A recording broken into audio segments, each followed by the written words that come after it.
Hola, bienvenido una vez más a tu libro ¿Qué es la fe? Por R.C. Sproul. La vez pasada terminamos con Moisés y hoy, nuevamente, volveremos a ver a Moisés, pero vamos a ver qué más tiene para enseñarnos.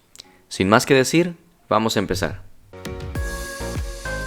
Moisés, la mirada en la recompensa.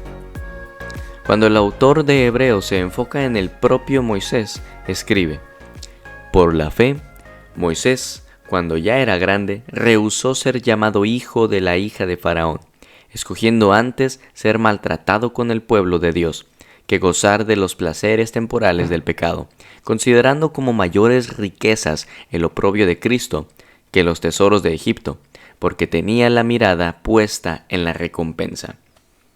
En esta breve descripción, el autor de Hebreos relata la decisión de Moisés que cambió radicalmente su vida. ¿En qué se basan nuestras decisiones? ¿Cuál es el sistema de valores por el cual determinamos seguir una dirección u otra? Estaba claro que Moisés tenía que tomar una decisión que involucraba una antítesis. Para elegir una cosa tenía que rechazar otra. Para seguir en una dirección tenía que repudiar la otra dirección. Mientras crecía, Moisés había disfrutado de las riquezas del palacio, los beneficios educacionales, estatus, privilegios. Llevaba una vida cómoda y lujosa a sus pies. ¿Por qué? Porque era un joven criado en la corte de Faraón. Pero llegó una encrucijada en su vida, y eligió no gozar de los tesoros de la casa de Faraón. En lugar de ello, escogió antes ser maltratado con el pueblo de Dios. ¿Cuándo tomó esa decisión? Fue cuando vio que uno de su propio pueblo estaba siendo brutalmente golpeado por un capataz, y se levantó para defender al hombre. Moisés se excedió y mató al egipcio, y desde ese momento ya no podía dar marcha atrás. Eligió el exilio, el destierro en el desierto madianita, y una abyecta pobreza en lugar del constante goce de los placeres temporales del pecado. Ningún pecado ha hecho jamás feliz a nadie. El pecado simplemente no puede producir felicidad, pero puede causar placer. Y cuando confundimos placer con felicidad, estamos totalmente expuestos a la seducción del enemigo. Pero los placeres del pecado son temporales, pasan rápidamente.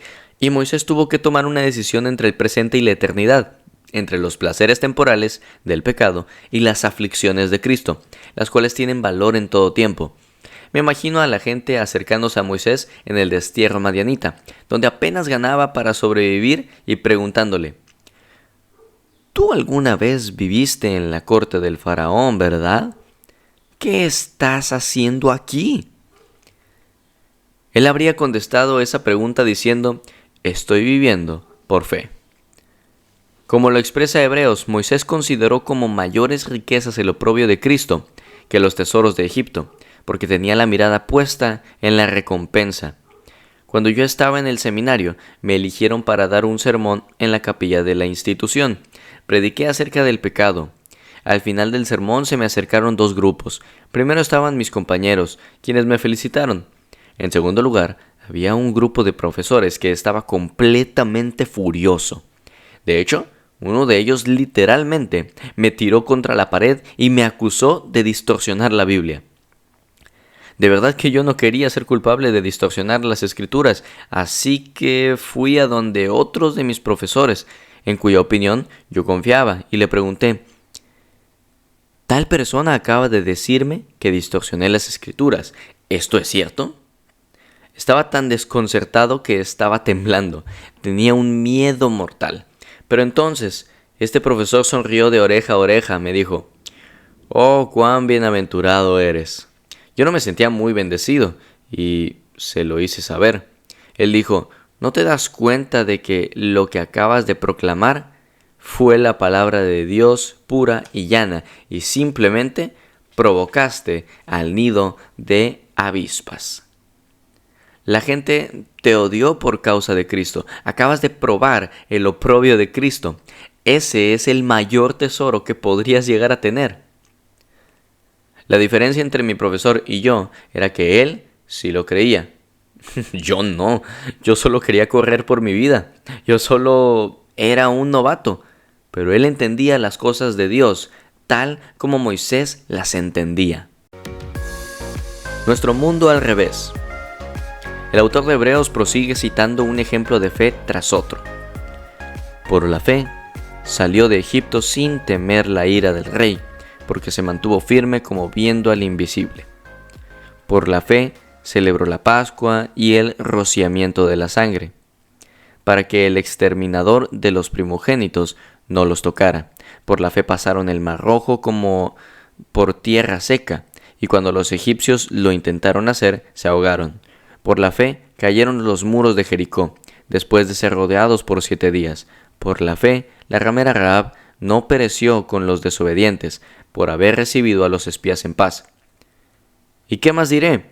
Pues el tiempo me faltaría para contar de Gedeón, Barak, Sansón, Jefté, David, Samuel y los profetas, quienes por la fe conquistaron reinos, hicieron justicia, obtuvieron promesas, cerraron bocas de leones, apagaron la violencia del fuego, escaparon del filo de la espada, siendo débiles, fueron hechos fuertes.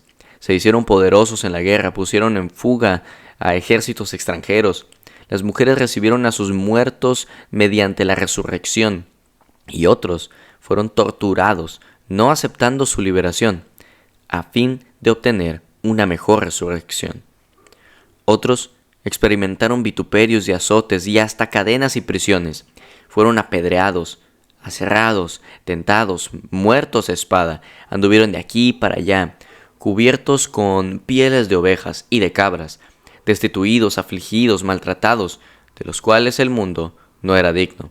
Errantes por desiertos y montañas, por cuevas y cavernas de la tierra. Hebreos 11, 27 al 38. Vivimos en un mundo al revés, donde los mendigos van a caballo y los príncipes llevan harapos. Las personas nombradas en Hebreos 11 fueron aquellos de quienes el mundo no era digno. Los que fueron aserrados, apedrados, afligidos y atormentados vivieron en desiertos, montes y cavernas. Encima de todo, no experimentaron el cumplimiento de la promesa de Dios en sus vidas. Y todos estos, habiendo obtenido la aprobación por su fe, no recibieron la promesa porque Dios había provisto algo mejor para nosotros, a fin de que ellos no fueran hechos perfectos sin nosotros. El autor está diciendo que estos santos tenían que esperarnos. Solo imagina si Dios hubiera acabado la consumación de su obra de redención hace 50 años, 30 años o 10. ¿Cuántos de nosotros habríamos perdido el reino? Pero por causa de nosotros, nuestros padres soportaron esos horrores indescriptibles. Y eso es algo que necesitamos recordar con frecuencia. Nos hemos desligado de la historia de la iglesia, de la historia bíblica, y tomamos muy a la ligera las cosas por las que los padres de nuestra fe pagaron con su vida, posesiones y con su salud.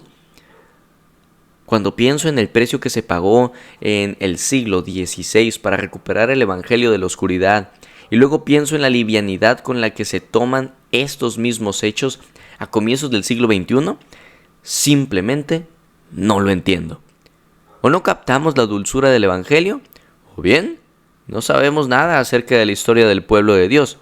En una forma muy real, la sangre de nuestros padres nos grita hoy desde la tierra, porque no estamos dispuestos a hacer los mismos sacrificios que ellos hicieron por nosotros, y Dios no honrará una iglesia conformada por cobardes.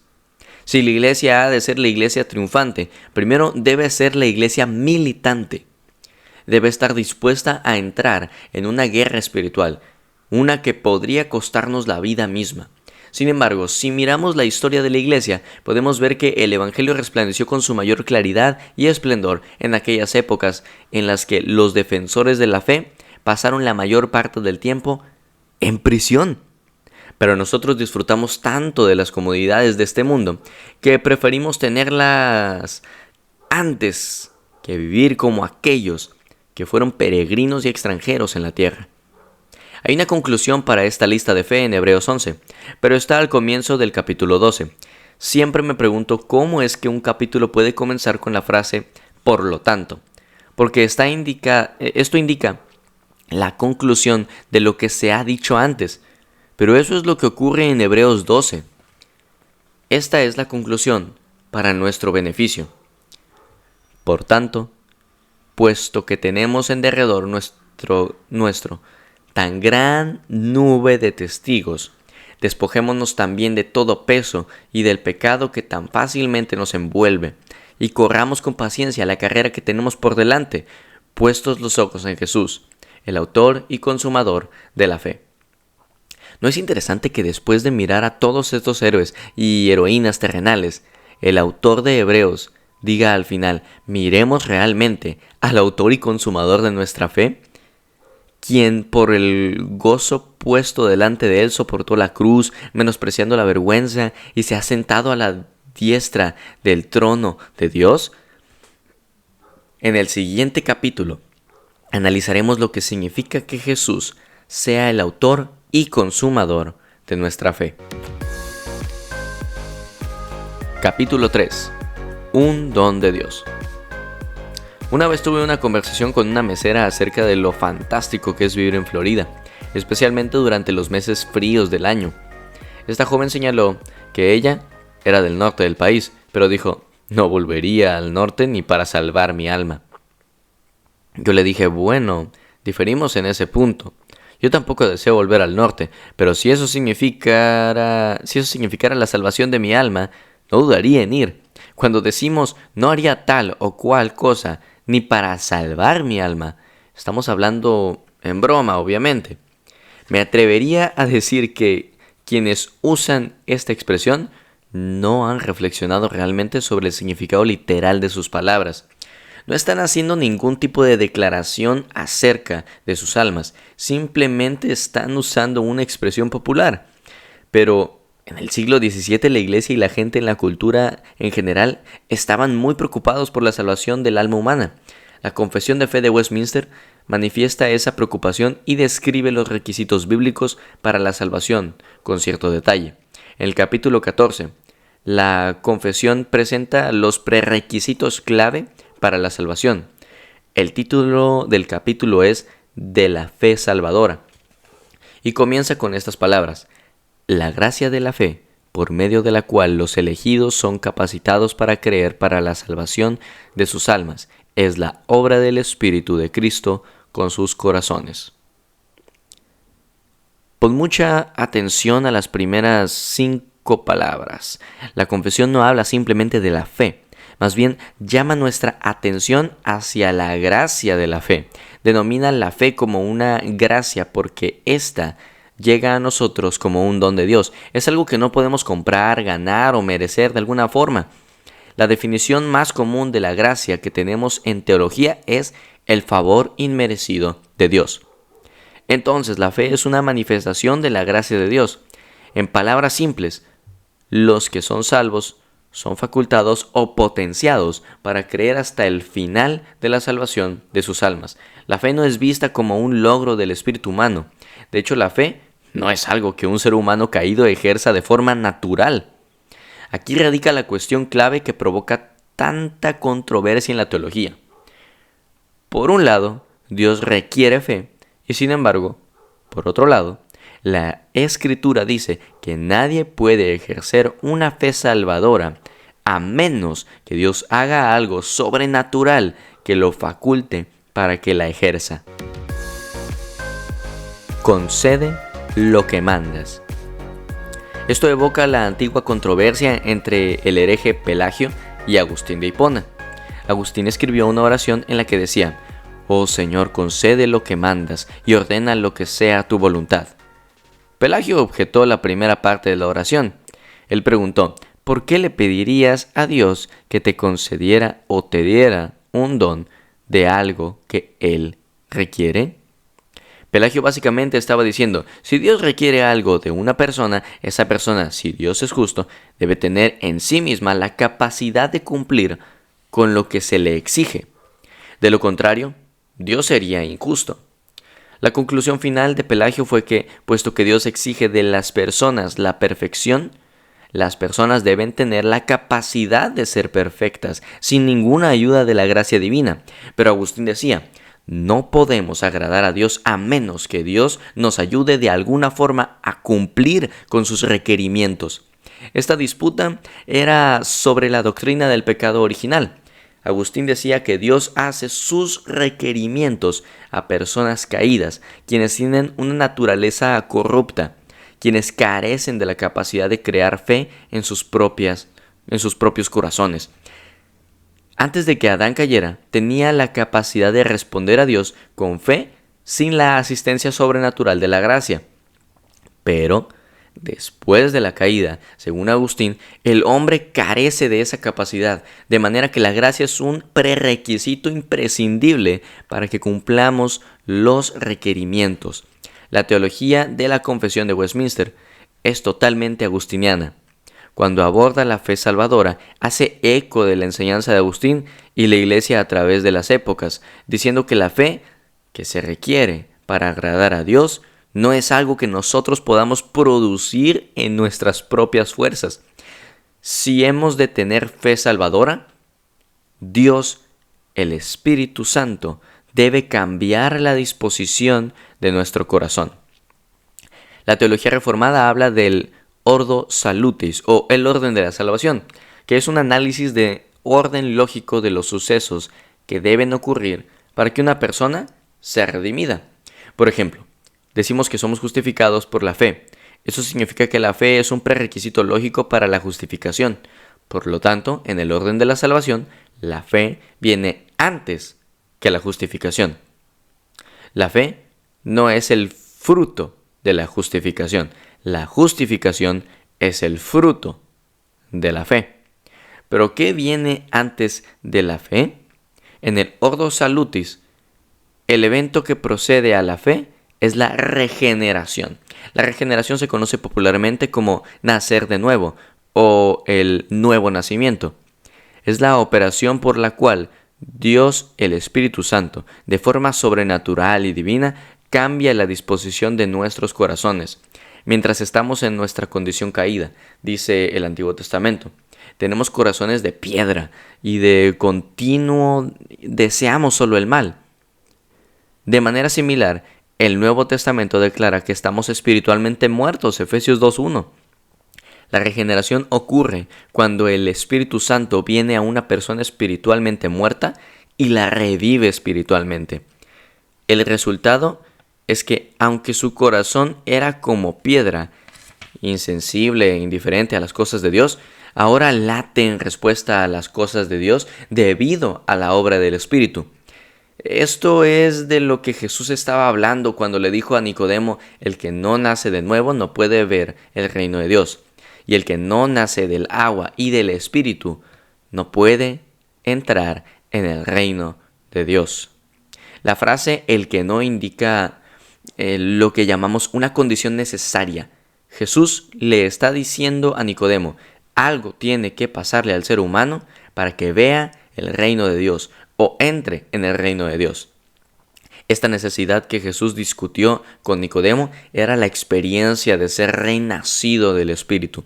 Regeneración significa generar de nuevo. Es un nuevo comienzo, una nueva génesis. En este mundo nacemos biológicamente vivos, pero espiritualmente muertos. Para que revivamos de forma espiritual, necesitamos de la obra sobrenatural de Dios, el Espíritu Santo, en nuestros corazones. La postura evangélica popular sobre este tema es que si uno quiere nacer de nuevo, necesita tener fe. Por lo tanto, la visión popular es que la fe viene antes de la regeneración. Esta idea implica que, en nuestra condición caída, mientras aún estamos en la carne, mientras aún estamos muertos en delitos y pecados, podemos creer con el fin de ser hechos de nuevo. Pero al parecer, esa idea está en trayectoria de colisión con todo el Nuevo Testamento, con todo lo que él enseña acerca de la regeneración. Si se nos deja a nuestro arbitrio en nuestra muerte espiritual, nunca nos inclinaríamos por nosotros mismos hacia las cosas de Dios. Tal como dijo Jesús: nadie puede venir a mí si no se lo ha concedido el Padre. Juan 6:65. La razón final por la que algunos responden con fe al Evangelio y otros no, es que algunos, y no otros, son regenerados por el Espíritu Santo. El aspecto difícil de esta doctrina es que Dios, el Espíritu Santo, no aviva a todos. Eso es lo que causa que muchos tropiecen con esta idea. Si la fe salvadora es el don de Dios del Espíritu Santo, ¿por qué no se lo da a todos? La fe requiere de la elección. Eso nos lleva a la doctrina de la elección. La fe salvadora está vinculada a la elección en la primera oración del capítulo de la fe salvadora de la Confesión de Fe de Westminster. La gracia de la fe, por la cual se capacita a los elegidos para creer para la salvación de sus almas, es la obra del Espíritu de Cristo en sus corazones. La declaración indica que no todos son capacitados para ser creyentes, sino solo aquellos a quienes Dios determina darles el don de la habilitación. Esta es la esencia de la doctrina de la elección. Cuando Pablo explicó esta doctrina a los romanos, anticipó una respuesta producto de la frustración. Él escribió: ¿qué diremos entonces? ¿Que hay injusticia en Dios? De ningún modo. Romanos 9:14. Debemos recordar que Dios ha decretado que tendrá misericordia de quien quiera tenerla, y nunca está obligado a conceder sus dones de gracia a todos por igual. Éxodo 33:19, Romanos 9:15. El mayor acto de misericordia que Dios realiza es dar el don de la fe. Efesios 2 es uno de los textos más importantes sobre este tema.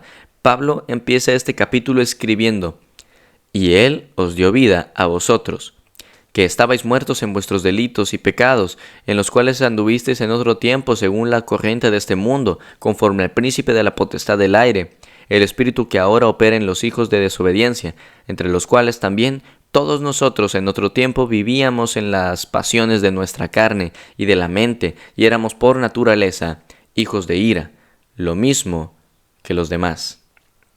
Efesios 2, 1-3. El apóstol está diciendo que mientras los cristianos comparten una humanidad común, caída y corrupta con toda la raza humana, ellos han recibido este beneficio indescriptible de ser revividos o vivificados por la gracia de Dios, con lo cual fueron apartados de un caminar según los apetitos de la carne y los deseos de la mente. En otras palabras, los creyentes fueron redimidos mientras aún estaban muertos y eran por naturaleza hijos de ira, como todos los demás. Pero entonces Pablo continúa y dice: pero Dios, que es rico en misericordia, por causa del gran amor en que nos amó, aun cuando estábamos muertos en nuestros delitos, nos dio vida juntamente con Cristo. Por gracia habéis sido salvos. Y con Él nos resucitó, y con Él nos sentó en los lugares celestiales en Cristo Jesús, a fin de poder mostrar en los siglos venideros las sobreabundantes riquezas de su gracia por su bondad para con nosotros en Cristo Jesús. Entonces viene lo siguiente, observa: porque por gracia habéis sido salvos por medio de la fe, y esto no de vosotros, sino que es don de Dios. Hay todo un mundo de controversia teológica que se enfoca en lo que Pablo quiere decir cuando declara: esto no de vosotros. ¿Qué cosa no procede de nosotros? ¿Es la gracia la que no procede de nosotros o es la fe? Muchos creyentes dicen: reconozco que no puedo tener fe sin la gracia, y obviamente la gracia no es algo que proceda de mí, proviene de Dios, así que necesito la asistencia de la gracia. Pero la razón por la que algunas personas son salvas y otras no, es que algunas personas dicen sí al ofrecimiento de la gracia y otras personas dicen no. Entonces una persona puede interpretar este pasaje y decir que somos salvos porque confiamos en el ofrecimiento de la gracia, u ofrecimiento que no proviene de nosotros, sino de Dios. Sin embargo, ¿a qué se refiere la expresión esto no de vosotros? ¿Es la gracia o será la fe? De acuerdo con todas las reglas de la gramática griega, solo hay una respuesta posible a esta pregunta. En la estructura gramatical de este texto, el antecedente de la palabra esto es la palabra fe. El apóstol está diciendo que somos salvos por gracia mediante la fe, y que esta fe, por medio de la cual somos salvos, no es nuestra, sino que es un don de Dios, proviene de Él. Cuando pensamos en las riquezas de la misericordia divina por la que fuimos redimidos y contemplamos que incluso la fe por la que somos salvos no proviene de nuestra propia carne y voluntad, sino como consecuencia de una intervención sobrenatural en nuestra vida, esto debe ponernos de rodillas en gratitud y acción de gracias. Todos tenemos la misma historia cuando se trata de experimentarlo en la realidad. Sabemos que no abrazamos a Cristo desde nuestra propia carne. Sabemos que fue necesaria la obra interna de Dios, el Espíritu Santo, para cambiarnos de ser aquellos que se oponían a las cosas de Dios, a aquellos que abrazan las cosas de Dios. Él nos vivificó y nos dio el don de la fe, con la cual confiamos en Cristo. Y así terminamos nuestra lectura de hoy, de tu libro ¿Qué es la fe? Por R.C. Sproul. Estamos a punto de terminar este libro, ya nomás nos queda un solo episodio, una lectura más y lo terminamos. Creo que ha sido de mis libros favoritos de este canal, y eso que no es el más largo. Se me hace que es el más corto, creo que es el más corto. Hay uno por ahí más cortito, pero se me hace que este es incluso más corto, pero si no lo llegara a ser, ha sido el más profundo. Me encanta cómo Sproul desmenuza este aspecto de la fe, sus características, sus aplicaciones, de dónde proviene y por qué tenemos que estar agradecidos con Dios para aquellos que podemos ejercer la fe. Hay probablemente alguien que diga, los cristianos se creen mucho, se creen superiores a nosotros, y la verdad, si eres cristiano y entiendes de dónde proviene la fe y por qué la puedes practicar y por qué puedes vivirla, sinceramente, si te estás creyendo mucho, ve y chécate. Ve y chécate, no al médico, ve y chécate ante el Señor.